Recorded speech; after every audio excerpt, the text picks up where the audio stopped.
Ito mga bro, mayroon din nala dito sa atin, DAS. Ayan, so ang DAS mga bro ay TVS. Ano, ang TVS ay galing India rin yan. So ang issue nito mga bro, sabi nung may-ari kanina, madaling araw, so nandito na.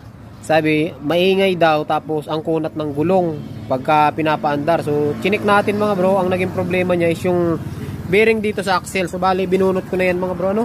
Hindi ko na pinakita sa inyo kasi wala, paulit-ulit yung tutorial natin. Ayan, ito yung mga transmission gearing niya or mga gearings natin. Ito naman mga bro yung bearing sa likodan. Ayan, so wala lang tayo dito kasama sa shop, ano. So bibili tayo kasi wala tayong bearing na ganito. Tingnan nyo mga bro yung nangyari, yung mga bulitos niya. Ayan yung mga bulitos niya, nagtanggalan na talaga siya. Ayan, so check nyo mga bro, no? Minsan ang dahilan nito is yung maalog na daan, so mga lubak-lubak. Ayan, so check nyo na lang mga bro yung mga